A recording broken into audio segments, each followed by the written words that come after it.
Greetings to everyone and welcome to our webinar on climate change and SMEs in Southeast Asia.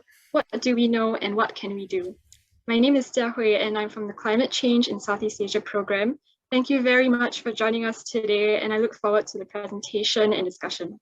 Before we begin, please note that this session is being recorded and the video will be shared after the webinar. Later in the session, the panel will be holding a Q&A with the audience, so please do submit your questions to the panel via the Zoom Q&A function, and remember to state your name and affiliation. You may also indicate if you would like to direct your question to a particular panelist. Lastly, if you would like to stay informed on our program's activities, do sign up for updates at the link in the chat box.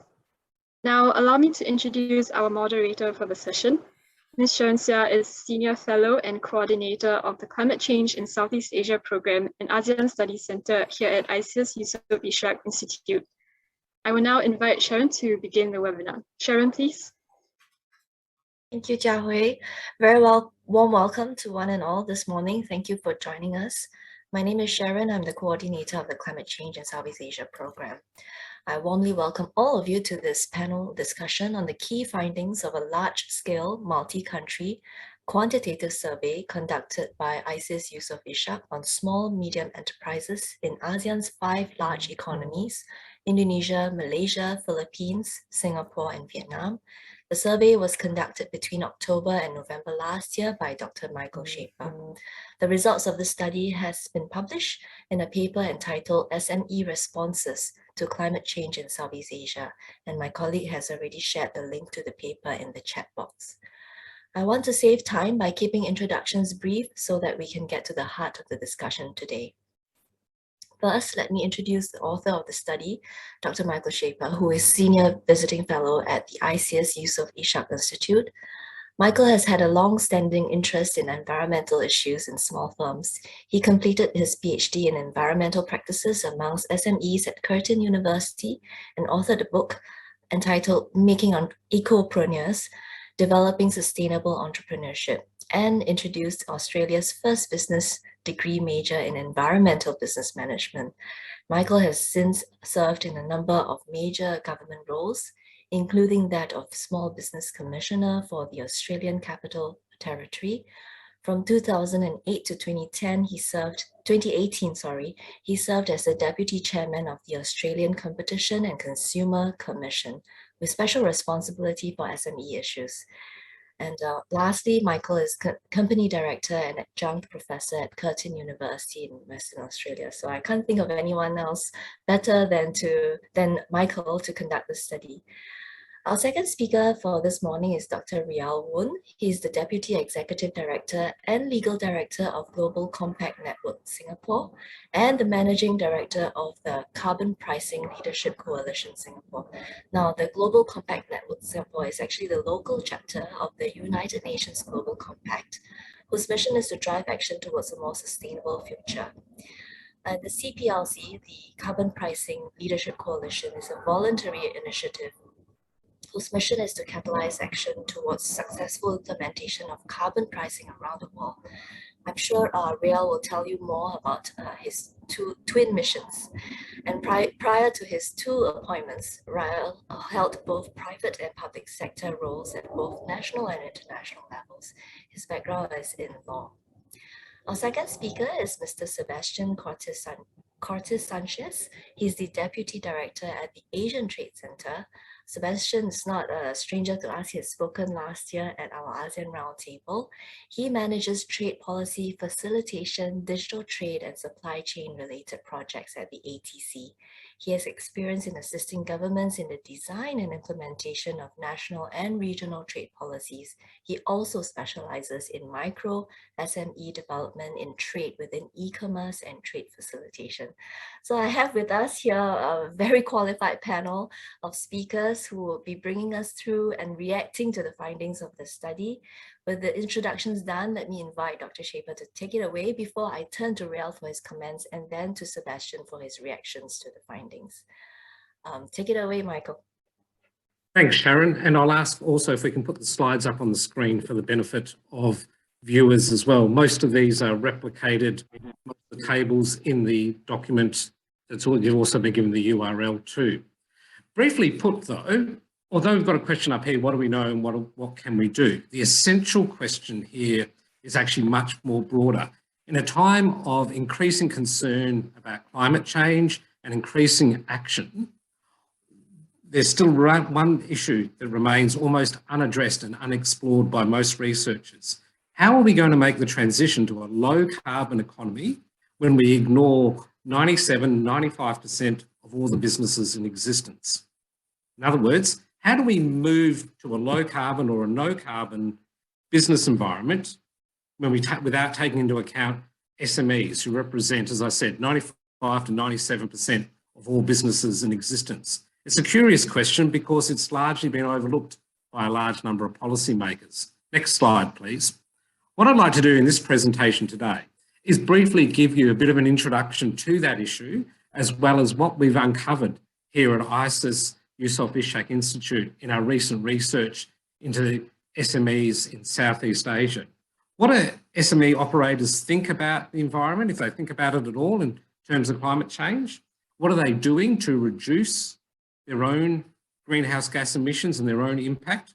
What are they doing to prepare for a future warmer climate with more extreme weather events? And what's getting in the way of them being able to successfully make that transition? What can we do in order to make it change? So those are the sort of things I'm going to cover in the next 20 minutes or so. I'm going to, as I said before, most of this is detailed in our publication, but let's jump right into it, because SMEs are largely an area that haven't been explored in a great deal of detail, and which many people will often be quite surprised about the dimensions of the SME sector, its characteristics, but also how it operates in regards to climate change issues. Next slide. Now, most citizens in Southeast Asia are increasingly becoming aware of the significance of climate change. I'm not going to labour the figures here, but I'm going to make a couple of really pertinent points. In Southeast Asia, we are effectively looking at one of the most vulnerable regions in the world. And it's vulnerable not just from a geographic sense, for example, because so much of the region, and especially its major urban centres, lies within areas that are quite likely prone to be flooding if water levels rise. It's a region also which is highly exposed because it still has a heavy dependence in many areas on agriculture. And it's also an area in which extreme weather events are already taking place. In some areas, that's drought. In some, it's heavier than expected rainfall. It's typhoon-related activities. It's a whole host of them. Overall, the estimate is that if this region if global warming isn't reduced or halted beyond the 2-degree threshold, we can expect at least a 4% aggregate loss of GDP. And in fact, it gets exponentially worse the warmer the weather increases after that. Conversely, though, it's also an area in which there are much more significant gains if we can halt or reverse the impact of climate change. So everyone, citizens, governments, big business and small business, have all got skin in the game and a stake here. So it is an important issue, and industry is already, as we know, a major player. Next slide, please. We know when we use the phrase industry or business in a general sense that it is a major contributor to greenhouse gases and to global warming, but we don't know the full dimension of it. Most estimates are trying to gauge just how much industry contributes to global warming fall well short of the mark. This table here, for example, taken out of the latest IPCC report released just a few months ago, indicates 24% for industry. If anything, it underestimates the impact, because you'll see that there are many other economic and business functions that are actually subsumed under other headings there. Agriculture, farming, for example, is an economic activity in its own right. The transport sector includes not only aviation and trucking and rail, but also a whole host of firms that operate in that area. Likewise with construction.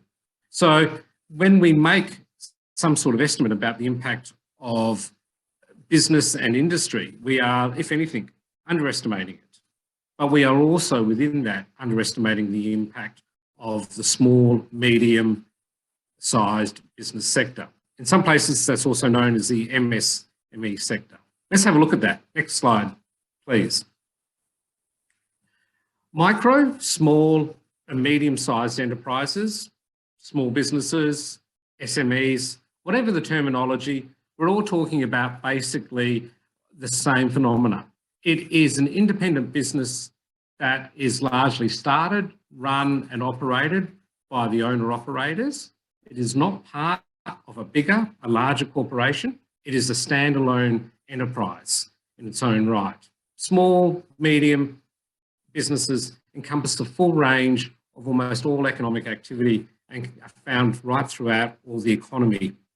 So, for example, it includes not only formal sector businesses, but also informal sector firms. It includes the self-employed, so-called micro businesses, those that employ just a handful of people, small businesses, which typically might employ somewhere between 10 to 20 persons, and even medium-sized businesses, 30, 40 or 50 people. But what is really important to note here is that these are not shrunken down large corporations. They run very differently to how a large firm runs as well. So a large corporation tends to act in a fairly predictable manner. It's fairly easy to measure its activities. It has a clear line of governance. Compare that to an SME where the owner-manager runs the business, makes the decisions, is usually responsible for almost all aspects of the enterprise's activities, takes responsibility for them, and as a result, often tends to be a bit of a jack of all trades, responsible for dealing with everything from legal compliance to strategic planning to dealing with staffing, customers, products. So it doesn't matter whether we're talking about a farm, a dog walking and dog grooming business, we're talking about a hotel, whether we're talking about a sophisticated management consultancy, trade facilitation, a shipping company, or anything else. All of these fall within the rubric of a small and medium-sized enterprise. If you look at the next slide, you'll also see some very striking figures about the SME sector. It represents almost 99% of all the businesses found in the ASEAN region. And the numbers here are truly quite astounding. And they range from very small economies like Brunei with an estimated just under 6,000 businesses, right through to Indonesia, which is the source of one of the world's biggest groups of small businesses with more than 60 million there. In total, we estimate that there are about 71 million SMEs in the region. And this table up here puts an estimate of about 140 million employees or persons employed by that business. Average it out, that's about 2 people an employee a business, and that's because so many businesses are micro or self-employed projects. Yet an individual firm doesn't seem like much, but when you put them together, they all count. The other really important feature to note here is not only that they constitute almost 99% of all the businesses' existence, but between them they account for about more than 2/3 of all the employment in the ASEAN region and about 40% of its GDP. So individually small, individually almost insignificant, cumulatively the SME sector is one of the most major components of the entire regional economy. So it's not surprising then that when you start to look at it through this framework, whether it's the contribution of an individual self-employed person, whether it's a business of 10 people or something larger, all of this is starting to make a real difference. And if we move to the next slide, you'll actually see that although traditionally policymakers, indeed researchers, climate advocacy groups, governments have tended to overlook the role or downplay the significance of SMEs, now we are starting to see some, as I said, belated recognition that this sector actually makes a very significant contribution to it. Notwithstanding that, we can also find, as you see here, a number of quotes sort of saying, we still don't know a lot here. Our attempts to support SMEs are relatively rare. We could do a lot better. And to do that, of course, we need a substantial body of evidence about what businesses do and how we can help them. And that's what this project was about. Next slide, please. One of the other projects the Institute has also looked at is related issues, such as how much greenhouse gases does a typical small business emit? And the figures here are surprising. They're starting to make a difference. Eco-Business recently reported on one of our studies that estimated that Southeast Asia's SMEs, between them, accounted for more greenhouse gas emissions than Brunei or Cambodia, and came close to some of the other member states of ASEAN put together. So this is not insignificant, numerically wise, employment wise, or emissions wise. Next slide, please. Now, dealing with SMEs and climate change is not the same as dealing with a large firm. I made that point before, that a small business is not simply a big business shrunken down. And indeed, it's not. Have a look at this list here. Small businesses and big businesses are at different ends of the spectrum in many cases. A small business has a small individual carbon footprint. It tends to be found in only one environmental or climatic area. Its emissions are small, but its ability to make changes are also small. Its knowledge about what it can do is much lesser than that of large firms. Large firms tend to be sophisticated, they're highly visible, they're easy to measure, and indeed they're often required to measure either through stock exchange listing requirements or regulator action in individual countries. But big firms can spend money on this project, they can find technical and other assistance, they can employ specialists. If you're a business with 3 or 4 employees, or even 20 or 30, you don't have that capacity. It's something else that a manager frequently has to cram in between everything else as well.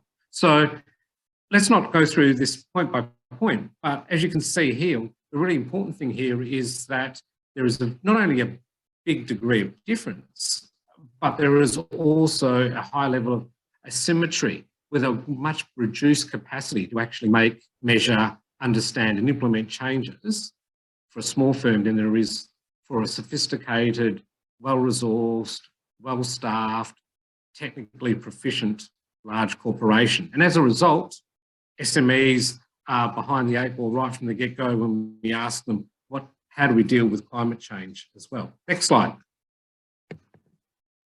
So we set out in this project essentially to look at a handful of issues. The first one is the aspect about what do small business owners actually think about climate change? What are they doing to reduce it? How do they intend to deal with extreme weather events? And what gets in the way? What can we do to help them improve their emissions framework, their emissions output? What sort of advice and information do they need? Next slide. So we set out in these COVID-related times, we couldn't go out into the field. We did an online survey and we reached out to some 800 SMEs across 5 countries. In doing so, we also deliberately set out to make sure that we could measure different industries, different sized firms, notwithstanding that small businesses are notorious for being often poor record keepers, often unwilling to participate in surveys because they don't have the spare time to do so. As I've mentioned before, there is a very big difference between medium, small and self-employed businesses. They find it hard to actually understand or measure what their outputs are or to untangle it from other aspects of their output. Indeed, many businesses are found in the services sector, which is much, much harder to measure than a dirty, heavily emitting firm, for example, in a manufacturing or related sector. So we devised a simple 10-item questionnaire and we went through and had a look at that over the period of a couple of weeks. And we used, as I said before, an online application. Now let's have a quick look at the results that came through. Basically, we had just around 200 respondents from Vietnam, Indonesia and Malaysia each. We had another 140 in the Philippines and about 70 in Singapore. Bit of a mix. And as you can see from the next slide, a fairly diverse composition in terms of where they came from, be it manufacturing, agriculture, services and trades. Many of this was self-defined, and of course many businesses don't have a clear sense about where they necessarily sit, especially if they straddle one or two of these zones. Next slide. Firms generally, most of the respondents of our firms, there was a very large older firm. It may surprise you to discover that very few businesses in the small business sector survive more than 10 years. You're a statistical outlier if you survive more than 10 years, and many of them don't last indeed past the first 2 years. So you can see here that we've got a reasonably diverse, but also perhaps an atypical distribution. It's a bit hard to work out because we don't have statistics across the whole ASEAN region or a common definition or data collection of SMEs in the region. Next slide, please. Again, we had a reasonably large number of medium-sized businesses, but also an even bigger number of micro businesses respond. Self-employed people were a relatively small cohort, even though in practice we know they're actually one of the biggest groups in existence in each of these countries. Now, on to the core issues here. Next slide, please. Concern about climate change. Well, if I were in a room and I had all of you in front of me electronically or physically, I'd ask you what you think people thought about whether or not small business operators care about the climate. Well, they do. On a score of 1 to 10, you can see here the mean score is very close at 6.99 to 7 out of 10. It's quite a high score. Interestingly enough, the Philippines, as it does in some of the other studies, comes out time and time again as having business operators as some of the most active in dealing with environmental issues. And Singapore has a relatively low score. This is a bit of a trait that comes out in a few of the other results as well. So a relatively high level of concern at roughly 70%, 7 out of 10. Now, what are they actually doing? Well, next slide. This chart may be a little bit too much to take in at a grasp, but essentially, if you look on your right-hand side, you'll see an overall score for the whole region. And there are 4 things that most businesses quickly can do. Turn off electrical devices when they're not using them is the most popular one. Installing low energy lighting, recycling material, reducing air conditioning usage. Very common, and roughly between a third to 40% of all respondents doing one of those 4 things. Turning off electrics, low energy lighting, recycling, reducing air conditioning. There's some significant country variations, which time doesn't permit us to spin through, but again, you'll find that the Philippines tend to be much more active and Singaporean firms some of the least active in some of these domains as well. So one of the overarching things that strikes us about that, though, is that these are relatively simple measures. They're not complex, they're not certification schemes, they're not staff training, they're not process re-engineering, they're not buying electric vehicles. They are actually the sort of things that you can do really quickly without thinking about it a great deal. And that's a common theme throughout all of these findings. Next slide. And when we ask, what are you going to do about extreme weather events going forward? Next slide, thanks. You'll see again that there is a handful of actions. Are you going to try and reduce your emissions? Yes, most of them are, but in a practical sense, are you developing some sort of disaster or emergency plan? Maybe about 40% of them are. Almost 40% are going to look at their insurance, which is a really practical way to deal with it. And again, Filipino firms are extremely active, especially in preparing for disasters and emergencies. And unfortunately, that may also be reflective of the fact that the Philippines has suffered from quite a few extreme weather events in recent years as well. Next slide. When you ask businesses what gets in the way and what stops you doing things, the 2 outstanding characteristics are I don't have money and I don't know what to do. Limited access to finance, 40%, and limited knowledge and information, 39%, almost 40% in both cases. There are significant variations. Malaysian companies, for example, especially report back high levels of lack of knowledge about the issue and how to deal with it. And then there are a host of other areas, but 2 outstanding features: insufficient money, insufficient knowledge, then followed up by insufficient staff skills. Next one.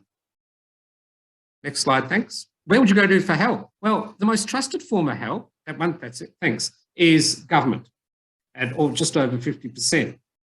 Filipinos and Malaysians have an extraordinarily strong level of reliance on government support. Nations such as Vietnam and to some extent Indonesia markedly less. This is a striking feature that's not common compared to the rest of the world. In most other parts of the world, government agencies are rarely turned to for advice. It's the second group of informational sources. Chambers of commerce, industry groups, families, social media, other business owners, they tend to be the ones that operators turn to. So there is a distinctive difference here, just as there is in the final piece of data that we'll turn to now. Next slide, thanks. Which is, where would you go for your information? And this may be reflective of the fact that it was an online survey, but at 2/3 of all respondents, social media is clearly the preferred vehicle of choice. You can see there that Singaporeans have some, probably sit in the median of that. Filipinos, Malaysians and Indonesians rely a lot more on it, and so forth. Again, there are significant local variations, but some of the old school media means of communication, whether it be telephone helplines, whether it be face-to-face interviews, are shrinking in popularity, although there is still a sizable number of businesses, almost 1/3, for example, that want that face-to-face communication. Next slide, thanks. So 2 points to summarise up before we move on to our next 2 speakers for their observations. First of all, the results show that very clearly small business owners, whether they be self-employed, micro business operators, medium sophisticated firms, or your classic small business, are concerned about climate change. We've seen from the figures in here that there are different responses in different countries about how you would get that information, how you would deal with some of these issues, and that needs to be taken into account. Pragmatic, simple tools, switching off, reducing, recycling, reducing electricity are the most commonly things that people suggest, as opposed to more sophisticated approaches. They need more money, they need more knowledge, they need more skills.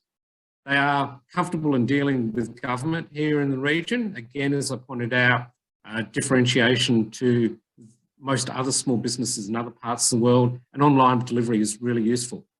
And for our final slide, I think that makes, where do we go to from here? A couple of last suggestions. First of all, the low-hanging fruit.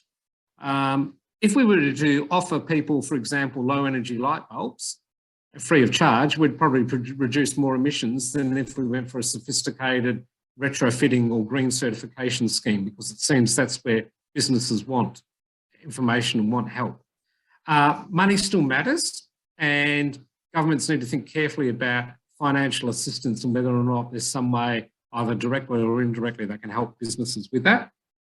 You need to give businesses also the tools in terms of information that they need in order to actually make the changes. Most small businesses are too busy working in the business to work on the business, and as a result, often don't have time to collect and make sophisticated decisions about a whole range of things, including climate change. So make it easy for them to reach out and to work out what to do next. Finally, as I said before, realise that there are significant variations from one country to another here, and also don't overlook the power of online tools. Happy to discuss that last one in the question and answer. Online tools can work very well, but there are also some weaknesses with them as well. Sharon, I'm going to wrap it up at that time and pass back to you for our next speakers. Thank you. Thanks, Michael. That's very illuminating. Let me move on to Dr. Ryal Wun for his slot. And I see questions now coming in into the chat box, but please repost the question into the Q&A box and state your affiliation. Thank you. Ryal, over to you.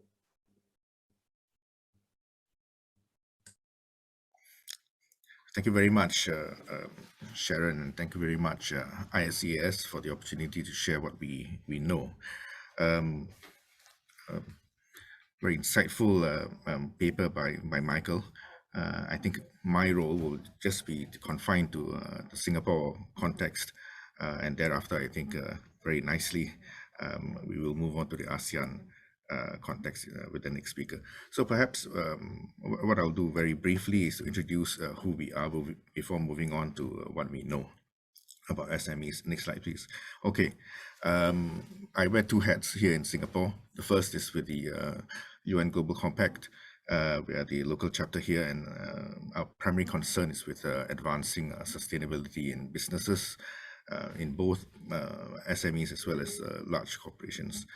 Next, please. The other hat I wear is with CPLC Singapore. This is we are the only local chapter outside of DC dealing with carbon pricing. The CPLC was convened in the wake of the Paris Agreement, and after advancing carbon pricing in Western Europe and the Americas, the decision was made to move outwards towards the rest of the world, and Asia first. And the decision was made to base the local chapter here in Singapore. What we do here is to engage the local business community in capacity building, in skills, in awareness, building awareness in emissions, lowering emissions, emissions management, lowering emissions, as well as to perhaps in future to establish a carbon market here in Singapore. Next, please. So this is our CPLC website. Next, please. Right, so what we've done here in Singapore, which we will expand in ASEAN over time, is to raise awareness on emissions. We believe that you need to, if you measure something, you can track it, and after you track it, you probably will be able to reduce it as far as emissions are concerned. And we've been working in collaboration with the government in this regard, in particular with ESG and NEA, the National Environment Agency, as well as Enterprise Singapore. And over here, this slide gives you a breakdown of the kind of partners that we have. As you can see, I have a large number of SMEs as well as other players in the Singapore business scene. Next, please. We launched a program, the Low Carbon SG program, last year. It was announced formally by the Minister, Grace Fu, the Minister for Sustainability and the Environment, in October. And in this capability building program, the idea is to raise awareness and build capability in emissions management. I think just now in Michael's slides, you saw for the Singapore survey, or the survey involving the Singapore stats, staff skills were low, and it's one of the things that has been raised by individual companies as well as their trade associations. So the ambition is to raise that ability, and we started last year in taking them through a systematic program. And through this program, companies that successfully undergo it will be awarded a low carbon SG logo, which you see on the left on your screen. Next, please. In order to get this done, we have devised or created a tool, an instrument, the carbon emissions recording tool. We recognize that most SMEs have limited resources. The big boys have access to a whole sustainability team and large resources to get in consultants and so on. This may not be the case for SMEs. So what we decided to do was to create an instrument, easy to input your data without the need for engaging consultants. All the information, all the data you need to input, you already have on hand. And we did this with inputs from NEA. Next, please. This tool is robust, versatile, It's intended to be used across sectors, and we rolled it out last year for a few sectors, including the marine, maritime, food tech, and process industries. Okay, among others. Okay. We found the feedback was most companies, especially SMEs, found it easy to use the tool, which was gratifying to learn. And we handheld them, the team, I have a dedicated team here, which took them through each company individually through the tool. And we got them to submit their cert tools submissions over a 6-month period. And what we found is what you can see on your screen now. For their first submission, which is sent in by companies after 6 months, a fair number were SMEs, mainly from the sectors that I mentioned earlier. And what they were required to do, besides backtracking to form a baseline, was to track forward and to make reductions, to measure, monitor, of course, but to make reductions where possible. And we found that with a bit of effort, re-looking at the way they do businesses, their operations, looking at processes, and we also encourage them to embrace technology and innovation. We found that a fair number of them could reduce their emissions by some degree. I think that was encouraging. I think the main thing is, as Michael pointed out just now, in view of the large number of SMEs in the world, and certainly in ASEAN, to move the needle, you need everybody to make some effort to reduce. I mean, if you get all the SMEs in Singapore to reduce emissions by between 2 to 3% year on year, the results would be significant. Next, please. Right. So all this information will be in the first Singapore Business Carbon Report, which will be released at the end of Q1 or the start of Q2 this year. And I think we're encouraged by the enthusiasm that we've been met with. I think this year, as we roll out to more sectors, the sensing from the ground we get is that more and more sectors are getting interested in this. The awareness is increasing. The desire to build capability is increasing. And we believe that the next Singapore Business Carbon Report, based on this year's data, would be more insightful. So if you are interested to find out more, please contact us on the using any of the emails and QR codes that you see in front of you, and we'll be very happy to take questions. Thank you very much. Thank you, Ryal. And I'm going to just turn to some of the questions that have been coming in right now, because Ryal has an appointment and he has to rush off just before 11. And I want to just make sure that we get the, most of his inputs to the session. I have here the first question from Mr. Dedi Mahadika, who is from Lestari Capital. I believe that's based in Indonesia.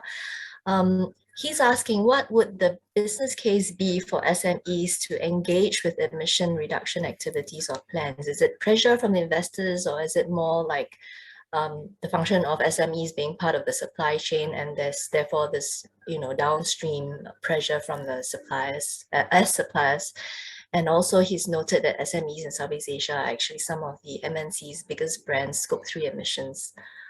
So if I can just get Michael back online, or either Michael or Ryal, you can take this question. I'll leave it to you. Well, thanks, Sharon. I'll make a couple of general comments and I'll pass over to Ryal. I think it largely depends on the characteristics of the business in question. Not every business is going to be part of a sophisticated supply chain or have a large external set of stakeholders or owners. Indeed, in some countries, we find that the most active businesses are those that are proactively doing it because business owners themselves want to put their own values into action. But that's a small cohort, just as at the other end of the spectrum, there is a number of resistant firms. The trick is the middle tier, the middle group, the biggest group of businesses. And I think for them, it's about making a very clear business case about why this might benefit your firm, whether it be, for example, reduced costs of electricity or other utilities, or whether there be access to a particular market. There needs to be some sort of pragmatic driver, I think, to impel businesses to move along there. Ryal, would you like to comment? Yeah, sure. Thank you for the question, Daddy. I think different businesses, like Michael said, different businesses, different sectors are affected differently by climate change, and therefore they are motivated differently. It depends very much on how much you rely on being part of certain supply chains. If you look at certain sectors, maritime, and so on, and if you have a big decision and commitment from a large organization, large companies, LLEs, or even beyond. Like in Singapore, we have Temasek Holdings, which is influential. And if you want to be a part of the supply chain of a TPC, then the likelihood is you probably need to be more emissions conscious. Interesting. I'll move on to the next question. That's from Mr. Daniel Giles, and he's from Baldwin Boyle Group, Director for Government Relations and Public Affairs. He's asking whether there are any examples or suggestions for MNCs looking to support SMEs in their supply chain to improve energy efficiency. Michael, are you there? Oh, there you are. Michael, I think you're on mute. There we go. Sorry about that. The cry of the 22nd century, 2022, isn't it? You know, you're on mute.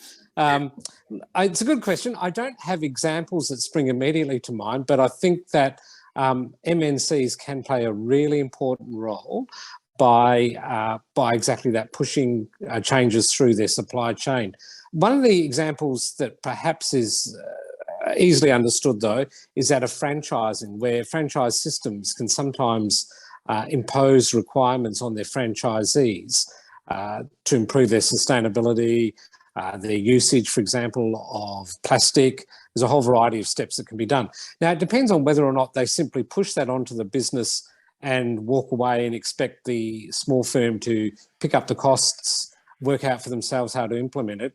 That is at the poor end of the scale. On the other hand, you have franchise chains that go to a great deal of trouble to actually train, educate and finance their own franchisees, their own small businesses in their supply chain, about how to implement that. And that's best practice when you can work towards that. So franchising is an example that spins immediately to mind. While MNCs can encourage and to nudge SMEs along, I think what we have found here, what we decided to do over here in Singapore, is to educate. I think we found a longer term solution, a better solution, a more long-lasting solution is to educate, to build that awareness, that capacity, that capability. If everybody is aware of the effect, the impact of emissions all the way down the chain, up and down the chain, the likelihood is that over time you will create a momentum that's more long-lasting and sustainable. And so I think while there could be encouragement by MNCs, we feel that what we've done here is to think a bit more longer term by building capability. Interesting. Well, just to jump in here, do you think that government regulation on top of education might nudge and push SMEs along the way a little bit better, or would it put just undue pressure? well, regulations and legislation doesn't nudge or push, you know, it compels. So there's no nudging anymore once you use the law. Yeah, so I think it's a useful mechanism. I think as a one of the more final resorts. I think you want to get the business community to move on its own first. You probably don't want to compel any action and behavior, because what then happens is you have a triggering response and a huge tidal wave shift with nothing fundamental supporting it, you know, and you have people doing a lot of stuff without knowing what they're doing. I'm not sure whether that's a good idea, you know. So I think the better approach is what we are doing now, which is to build awareness, capability, and so on. And over time, you introduce legislation and regulations softly on something that people are already aware of, and the signal is it's coming, you know. So when you push the educational capability part first, people are not, you know, they are aware, they know what's coming, and they position themselves. You give them time to position themselves accordingly, and then when things kick in, they are better positioned to absorb, you know, rather than to inject a shock onto the system, you know, the business system, which is never good. Sharon, if I could add something there as well. I think that the other part of that equation is also consumer demand as well. When consumers voice a demand for environmentally friendly products or climate friendly products, I think that can be a powerful impetus to positive change as well. And that's something that we also need to think about too. How does not only the consumer movement, but more generally society as a whole also make it clear what its businesses are so businesses can respond to it? Yeah, thanks, Michael. I think that question that all your comments gives us a really good segue into the next question, which is actually domestically focused on Singapore, talking about, it's from Si Liang Hua, who's asking, made a comment that Singaporean SMEs are actually less concerned with climate change. And again, this is consistent across many surveys that are done in this on the issue of climate change. Why is that so? Is that education, again, back to Ryal's point, the kind of education awareness, is it not getting to them? How can we get them to be more invested? Or is it just simply because Singapore, where we are geographically, just does not suffer the worst of the impacts of climate change? Yeah, I think it involves a lot of factors. I believe that you can see the growing momentum in Singapore already in building this awareness, the commitment to build this awareness. I think first time in our history, we have a ministry that's named after sustainability, you know, we have a Ministry of Sustainability and the Environment. The first time this ever happened. It's always been Ministry for the Environment, Ministry of the Environment and Water Resources, and so on. So this is the first time we've had sustainability legitimized, we want to call it that, as at the head of a ministry. I think there's a growing awareness that we are part of a greater, a bigger world, and the Singapore government is committed to its commitments at a global level to mitigate climate change.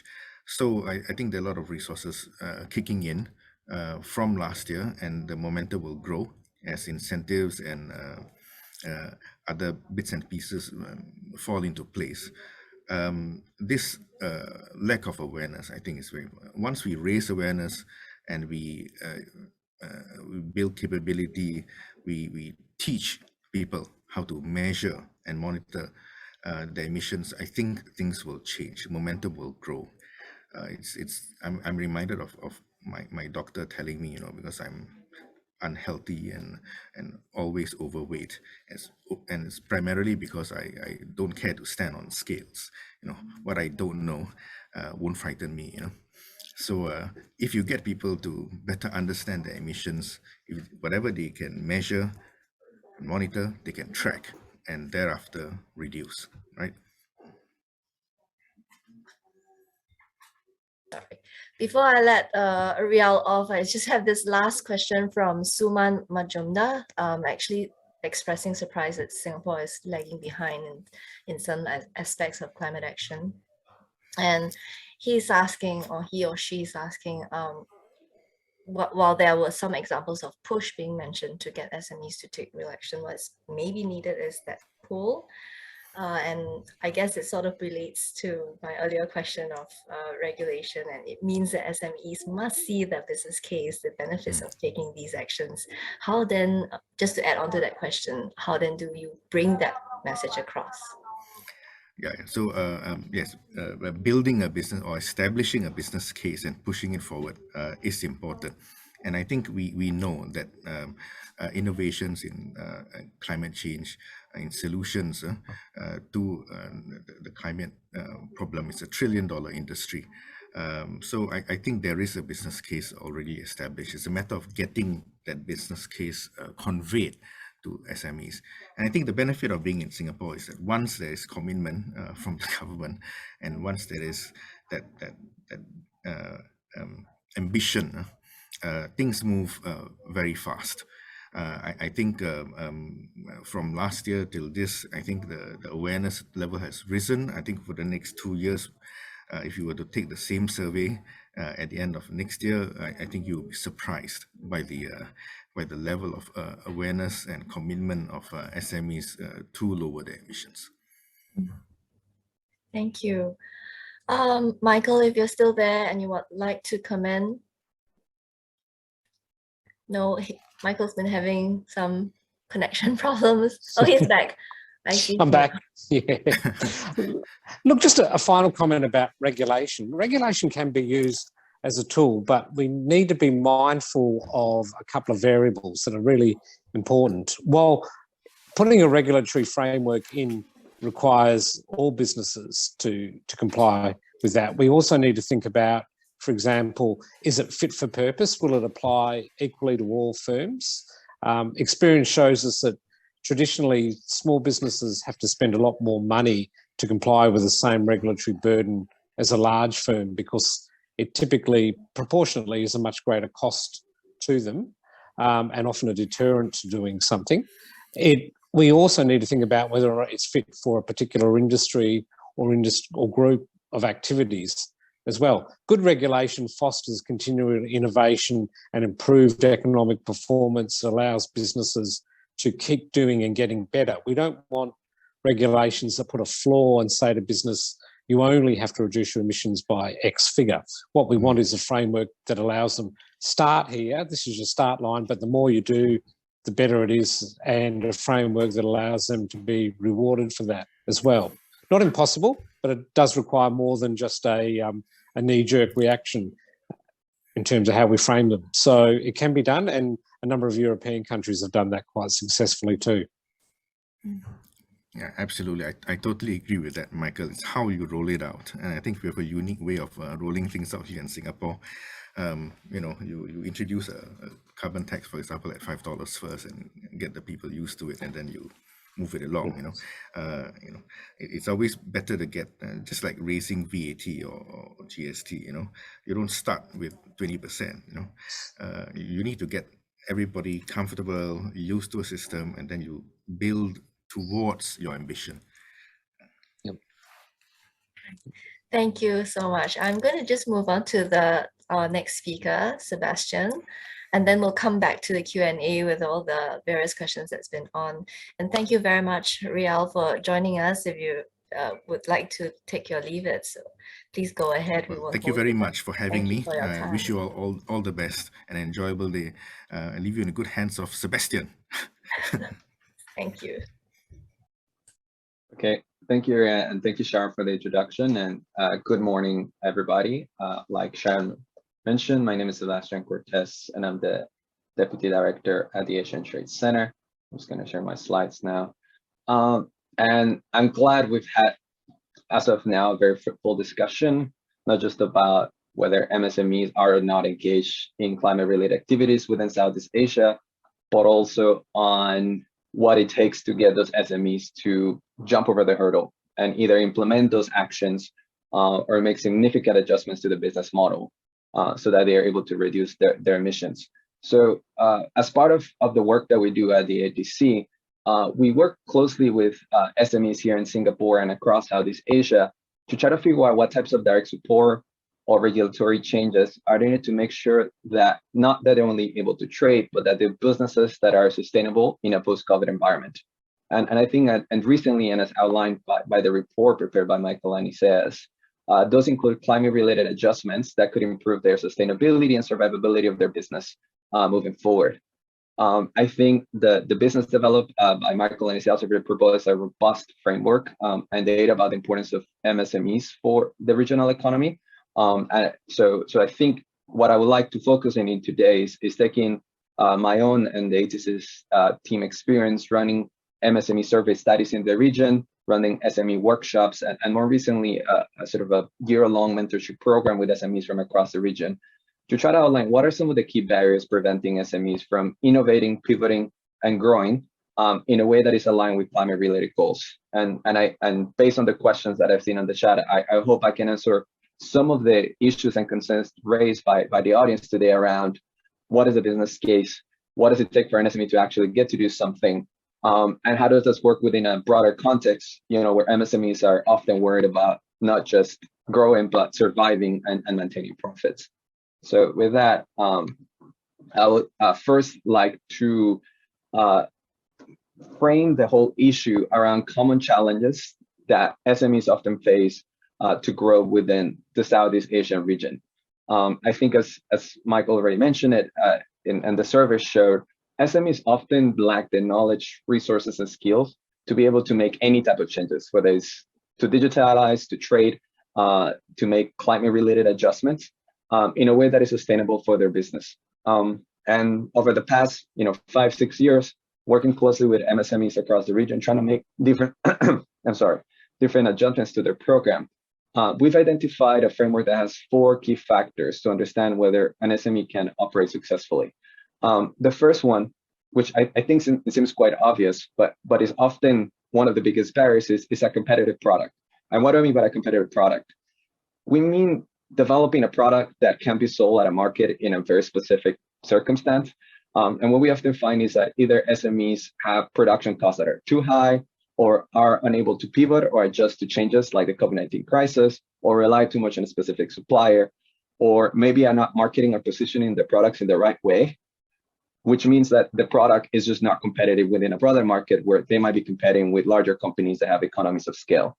And often we see that adjustments to the way they develop the product and present the product to a market are those that make the biggest difference in whether they're able to build a sustainable business. The second one is access to working capital and finance, and that's something that I think the survey also showed a lot. SMEs often don't have sort of working capital or cash reserve that a large MNC can afford, and anything that affects their ability to retain cash or that affects their cash flow can really take them out of business very, very, very quickly.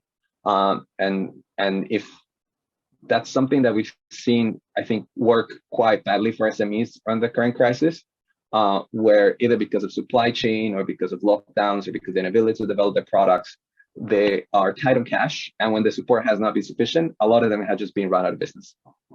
The third one is time. And I think it's simple, but often when you're an SME, you might be competing with a larger company that has the economies of scale to develop something very consistently and maintain decent margins and a large scale. That means that oftentimes what makes SMEs competitive is their ability to be flexible, nimble, and to adapt to the needs of specific customers, whether it's in the services or the goods sector. So that means that they need to be able to meet, oftentimes the requirements imposed by specific clients. And if they're able to beat that at the quality and under the timelines that those clients require them, they cannot compete. Sometimes it's very important. And the last one, which I would like to emphasize, is just a lot of the time they just don't have access to the adequate resources and infrastructure. So what does this mean? This just means that they don't have access to the capital to be able to digitalize, or to hire a new manager, or to be able to scale up when all of a sudden a few clients come on, or they just don't have the knowledge of the managerial expertise to be able to implement new changes. And something that I think we've seen over the past 2 years is that the COVID-19 pandemic has really being distinctly managed into SMEs, right? And it has affected almost every single one of these 4 factors. And unfortunately, a lot of the SMEs that we were working with, more than 2 years ago, a lot of them had gone out of business by now, or had to shift their business, or started completely new business. I think just highlighting, one of the things that survey Michael showed that, most of the SMEs don't survive beyond a 4 years. That an SME that is 10 years old is sort of quite rare. So I think within this context, and thinking about, okay, what can government do? What can we do to get SMEs to care about climate and to make those adjustments? You need to think about how the reforms that you propose either facilitate or add additional obstacles to those 4 factors to ensure that they can engage, survive, and grow their business. And I think based on that framework, I would like to just give you some concrete examples. I think both Riley and Michael, I think, have provided very good overviews of what this looks like and what are some of the key obstacles. So I think the most useful way to add value to the conversation is to just give you 2 concrete examples of what are SMEs doing, what are some of the key challenges, and what can be done to get them to implement business models or to make adjustments that are more in line with climate goals. So as a sort of a general rule of thumb, most of the SMEs that we work with, a lot of them work within their communities. A lot of them are very mission driven, and generally the reason they care about climate change is either because are driven by their mission or values, so they care about this and this is something that they want to push within the business model, or because that is part of their viability or their competitive advantage. So the fact that they're climate focused, or that they're sustainable, or that they put in place this reform is one of the key reasons why the product is competitive in the first place. So I wanted to give sort of 2 sides of the question of being clothing manufacturing within Southeast Asia with an Indonesia and the Philippines example. So the first one is one of the SMEs that we're working from Indonesia. The name is Sibi Widya Triguna Clothing Manufacturer. They're based out of Bali, and they are a contract manufacturing that supplies specific clients in the EU, the Americas, and across the region. So small company, but quite a global reach. And they've made a significant commitment to ethical manufacturing practices. So they committed to fair wages, women employment, and healthy working environment. So this is a manufacturing plant out of Indonesia. When working with Triguna Clothing Manufacturing, we realized what are some of the key challenges. The first one is high operational cost. So like most SMEs that just don't have the economies of scale, high operational cost and finding ways to make the processes more efficient, most cost-friendly, I think is one of the key challenges because that often affects whether they can sell the products at a price that is competitive. Limited staff skills, right? They often don't have the money to hire a new manager and a CEO or a consultant. So if you ask them to make this type of adjustment, their staff might not have the capabilities to make that adjustment. So now you're working with a CEO that is already time and resource constrained to make those changes and to put them in place. And then third is limited income streams. So a lot of SMEs across the region rely on a single supplier and oftentimes 1 or 2 clients to drive most of the sales. So in the case of Triguna Manufacturing, they rely on contract manufacturing with customers, and they were considering whether either moving into the B2C sector or so by creating their own clothing brand, or whether getting a new certification that would increase the legitimacy and their access to different types of customers would help. So I think in this case, you can see that, this is an enterprise that can make those small changes that I think Michael mentioned, whether it is the bulbs or ensuring that the practices are more sustainable. But if they were to make a significant move towards becoming more climate friendly, more sustainable, reduce their emissions, it has to address either their operational costs, it has to give them with the sufficient staff skills to be able to make those changes, or it has to allow them to diversify their income streams in a sustainable way. Otherwise, it makes no sense for them to do those changes because it would affect the sustainability of their business. Then the second example that I have is a B2C e-commerce seller based out of the Philippines. The name is Lily of the Valley. They are a brand that sells functional and comfortable underwear for women in a way that is both inclusive and sustainable and fairly aligned with SDG goals. And they have the whole package. So they are committed to ethical sourcing. So they are aligned with international standards, including ILO standards. They have embedded environmental protection within their business models and supply chains. So they monitor their consumption. They have strict waste disposal policies, and they've been implementing naked packaging. So this is zero waste packaging or zero plastic packaging for all of their orders. And they also fairly involved in the community and donate. So that means either donating underwear to women who may not have access or the ability to purchase that. And they also sort of donate trees within their own community. So I think this shows an SME quite embedded, especially not working at scale, but quite embedded and in a way that aligns with a lot of the climate-related goals and sustainability goals that a lot of governments within the region want to achieve. So what are the challenges of Lily of the Valley? The first one, and I think they're all true related, is increasing the brand awareness, establishing the legitimacy, and maintaining growth. So awareness and legitimacy are all about how, given that I align my business with all of these things, how can I build my awareness and build my legitimacy so I can be competitive within a broader market or at different export markets, where, like Michael said, where consumers, are demanding, more sustainable, more eco-friendly products. And second is to maintain growth, right? So if you're an SME, rapidly or scaling or figuring out a way basic is very difficult. And maintaining growth in your revenue and also your capacity to scale based on your customer base is very, very important. So this is a case where you have someone who's already located within that and who I think will be very beneficial to the market, and I think can serve two key purposes. The first one is it's definitely a company that should be supported to grow and to scale, because that will drive, higher industry awareness and customer awareness and potentially bring other SMEs on board. And second, to bring more awareness about, business models that are closely aligned with climate-friendly activities. And I think CEOs like the one of Lily of the Valley and other companies that we work with, I think have the capabilities to be actual champions and examples of how to do this.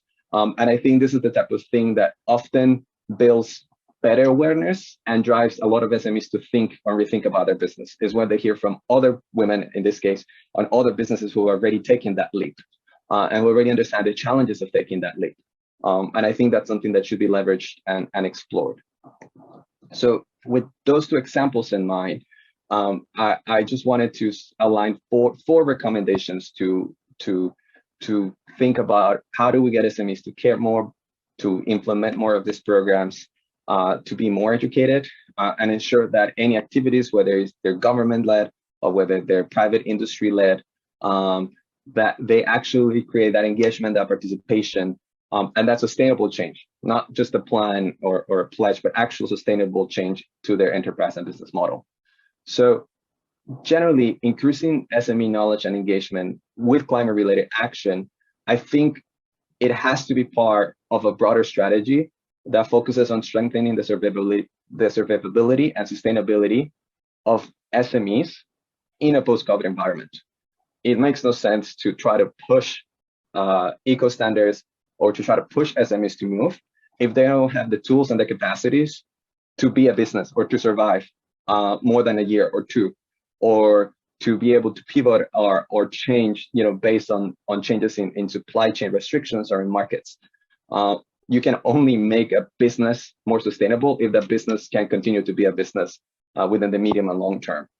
So the first one, and I think this is highly related to the questions around the business case for MSMEs, is develop programming that highlights climate-related actions within the context of SME needs. So how does this particular action address any of my needs? And that's often been the best way to get SMEs to engage and care and try to think about what are the implications of changes. So it's either the work to capital finance, it's either how does that make my product more competitive, how does that improve or make more efficient my operational costs, or how does that give me better access to knowledge and resources. If there's that tangible connection, SMEs will engage and care. The second one is continue to support finance and activities that strengthen SME survivability and sustainability in a post-COVID environment. Like I said, if there are no SMEs, then there are no SMEs to implement more climate and sustainably related activities. So doesn't matter whether the government is trying to push digitalization, sustainability, climate related, any other type of policy. Most of the time, SMEs need cash and they need knowledge and they need resources.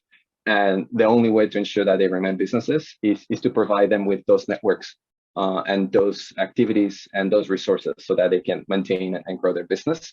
The third one, which is something that the survey showed, is targeted approaches are best for SME engagement. So saying, I'm going to engage all SMEs is often a bad idea because there could be either goods or services, they could operate across multiple sectors. And once you go into every domestic market, the way in which SMEs operate, sell can be completely different. So thinking about ways to target or address the needs of SMEs within the goods only or the services sectors only, addressing MSMEs within specific economic sectors. And something that was key here is partnering with credible members, chambers associations. So I think what the survey pointed was that depending on the market and depending on the sector, who the SMEs find most credible varies. And if you're a government or SME, that's the person or the association of the chamber that you need to work with, because you need to work with actors that already hold credibility or sway within SME networks or SME industries. And the last one is when thinking about education and engaging SMEs, to meet them where they are, where they operate, where they obtain their information. I think something very telling from the survey is that a lot of them, like to get their information online.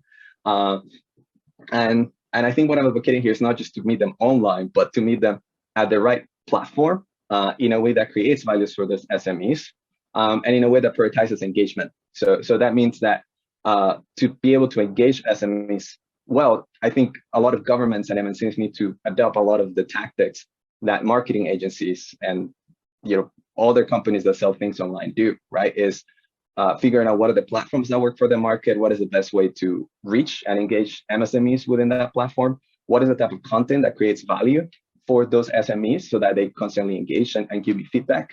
And how do I ensure that not necessarily my follower count, but my engagement and my ability to tap on like different networks and different actors within specific MSME ecosystem, and allows me to I think Ria said, better communicate and engage with MSMEs across the sector. So yeah, thank you again, ISEAS, for the time to work to present some of the experiences that we have working with MSMEs over the past few years. If any of you are interested about the work that we do with MSMEs or our coming second phase of the mentorship program, feel free to reach out to me in my email or just follow us on LinkedIn. And I look forward to a fruitful discussion and questions. Thank you. Thank you, Sebastian. And if I may just bring Michael back online, if he is here. Yes, he is here.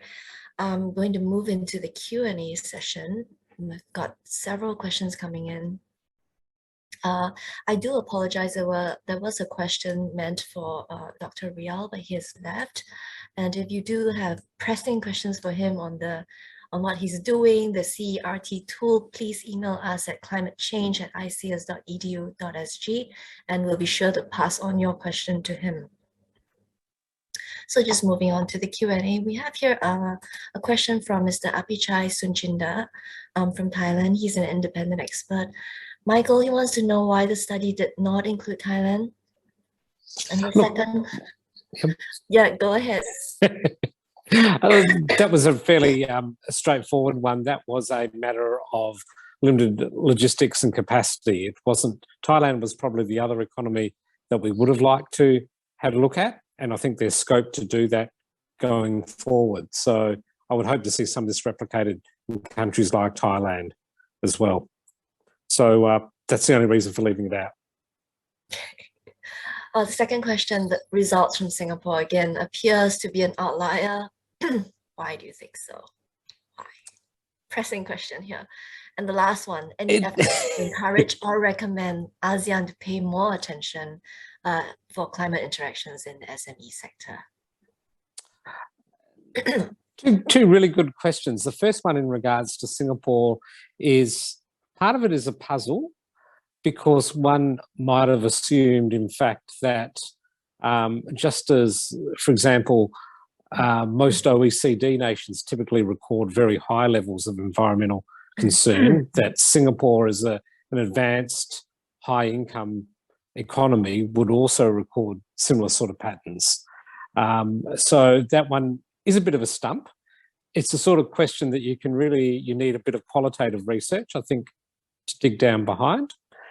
That said, also some of the questions we asked about where you went to for information and who you relied on, I think it also shows that Singaporean firms are perhaps a little bit more self-resilient in terms of they have their own sense of where they go to for information, established networks. And so if that's the case, then not surprising to see that they don't go to government agencies because they already have their own means and ways of finding information there. Sharon, the second question, the last question there, could you just recap that one for me again?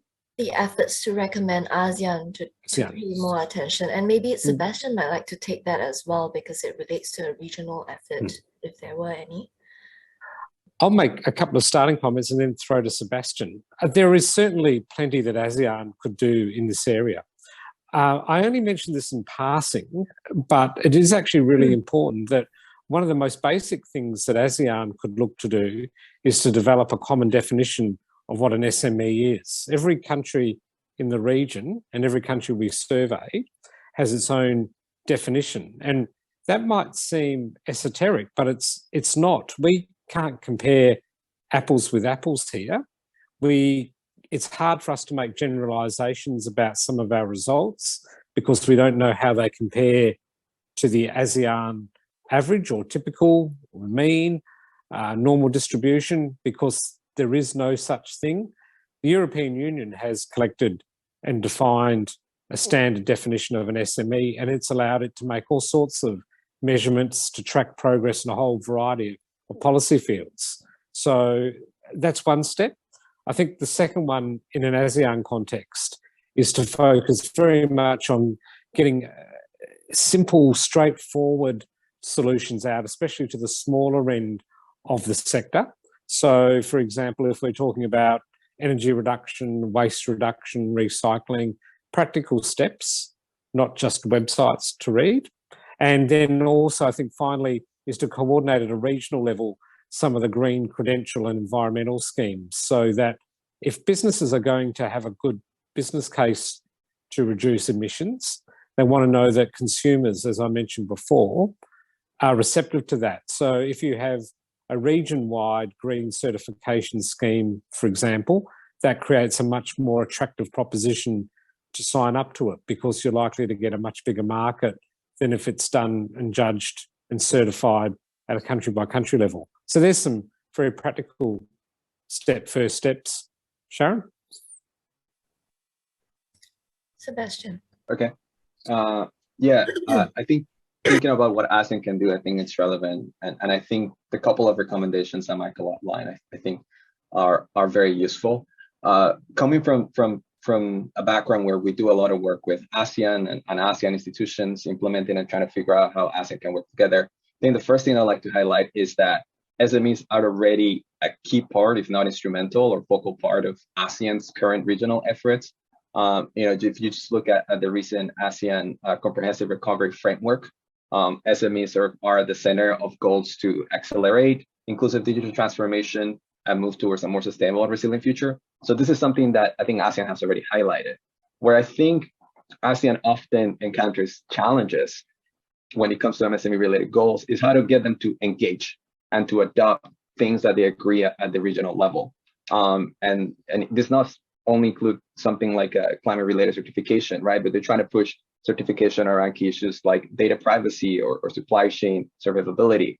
And I think what has to be done there is to have a more broad stakeholder approach to try to get the SMEs to care. I think first is acknowledging that SMEs have different needs that large companies, and that programming needs to address directly those needs, which I highlighted in my presentation. And then two is work with the right partners. I think often governments do not have especially in some markets, the networks to be able to reach to a large proportion of MSMEs. So working with leaders, influencers, chambers of commerce, associations to socialize and engage MSMEs and get them to realize what they need to implement these particular policies, I think can drive some of that engagement and that participation that as of now, a lot of governments in the region have struggled to get. Great. I'm just going to move on to the next question. It's actually a question on whether you see any evidences of climate change creating opportunities for SMEs. It's from Tui. He or she is from the Small Enterprise Association of Australia and New Zealand. I don't want to just direct this to Michael, but also to Sebastian, whether you see these opportunities emerging in the ASEAN region.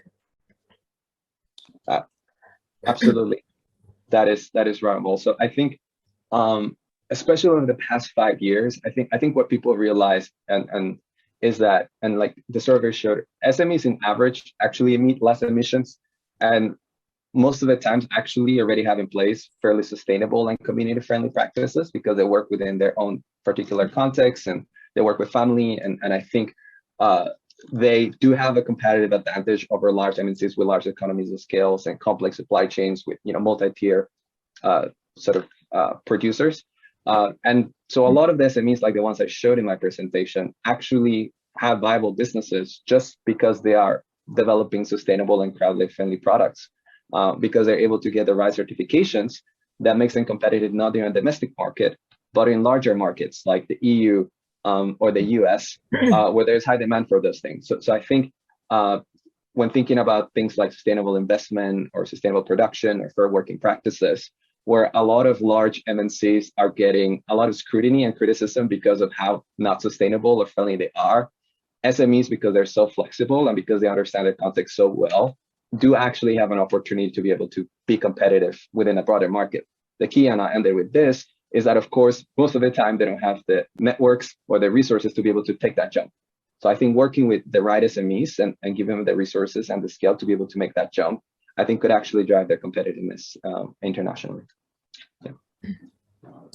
If I could add something to that, Sharon, and a big call out there to Chewy and the SEA's team.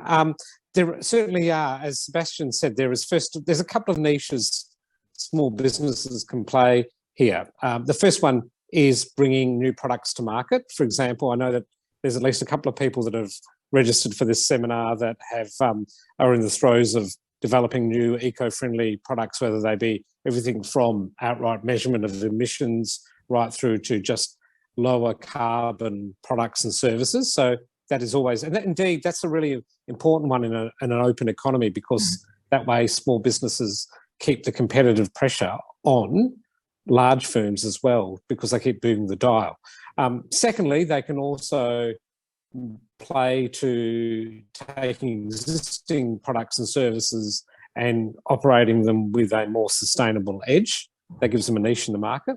I think the third one also, in a realistic sense, is businesses that also are focused on the new, warmer future world. So, for example, we made the point that there are more extreme weather events, there are issues that businesses are going to have to deal with in order to adapt to that. So whether it be an insurance company that decides to specialise in offering policies to SMEs because they're going to have more need for it in the future than they would have had in the past, whether it be to retrofitting buildings for businesses or helping businesses relocate from, for example, low-lying zones to other areas. They're part of just a very micro slice of a very broad suite of products. So I think there are certainly a number of initiatives. And in fact, traditionally, one of the calls to go green has always been about actually developing a new product or service.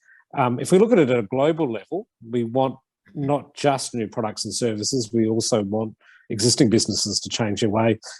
But those that lead at the front with those new innovations are the ones that the others inevitably follow. So they're pretty important in the overall scheme of transition here. It's interesting that I started talking about adaptation, because the next question I was going to move on to by Kun Tawipon is that related to insurance.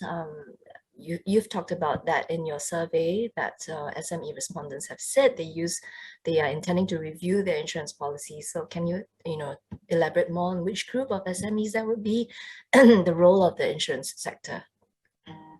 Certainly. I think the insurance sector itself has actually been one of those first movers in corporate area in terms of recognising climate change, and probably not surprising because they are the ones that often end up paying for it. So, for example, a number of large-scale insurance companies in recent years have actually commissioned other SME surveys that I looked at as we prepared this study into how small businesses are preparing for it. It was one of the reasons why we thought, well, this insurance is clearly an important issue to put into the survey as well. So the firms that are going to need products are going to fall into two areas. There are going to be those whose existing systems, locations, operations are going to be affected by extreme weather events. For example, if you find that if you live in the Philippines, you're getting more and more typhoons, getting more road and transport cut-offs, more buildings damaged, then clearly you either need to relocate or you need new insurance. At the same time, insurance is one of those products that most small businesses don't really know a lot about and don't know how to navigate. So there's a niche there about crafting products that are affordable, but also meet their needs. So that it certainly is an area that is often overlooked. Business advisors and accountants usually should have it top of their list for clients going forward. There's something to consider. That's great. And sorry, I'm just having a little bit of a cough here. Moving on to the next questions from Tian from Curtin, Singapore. He's talking about this gap between planning and actual implementation, actual actions. Do you have any suggestions from the both of you on what SMEs can actually do to execute those plans? Sebastian, I'm happy to make a few opening comments if you want to, and then throw to you. Tian, thanks for that question. A really good one. I think one of the really important things is that, especially for small businesses, that there's one thing to talk about a strategy, there's another to execute it, as you ask. And really it comes down, especially in a small business planning context, to objectives that are specific, measurable. The old acronym is SMART: specific, measurable, actual, they're realistic, and they work to a time frame.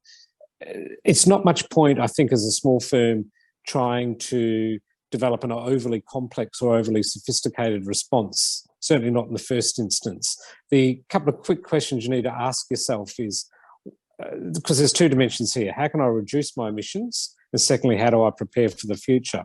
The first one is a question about auditing or looking objectively at what you do and then implementing steps to reduce your emissions.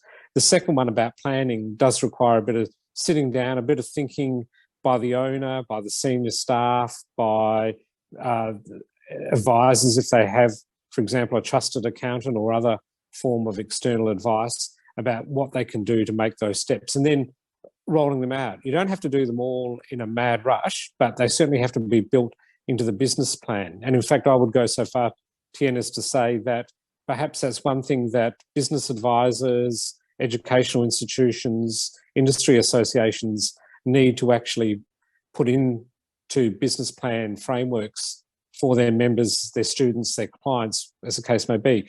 What are your identified climate change related risks and what are you doing to mitigate them? And once you put it into a business plan, it's amazing people start thinking about it usually for the very first time. That's why we encourage people to prepare business plans in the first place, isn't it? Sebastian. Yes, I think everything you've outlined is completely right. And I think that's something that we've encouraged a lot of the SMEs to work with to do. But there's a couple of key barriers that I think often prevent SMEs that we work with and all SMEs to know from, actually implementing something once they decide we're ready to move forward and here's the plan. I think the first one is that it often isn't clear how this is tied to their own business survivability and competitiveness. So, a lot of things often take precedence over whether I have a large or a small carbon footprint.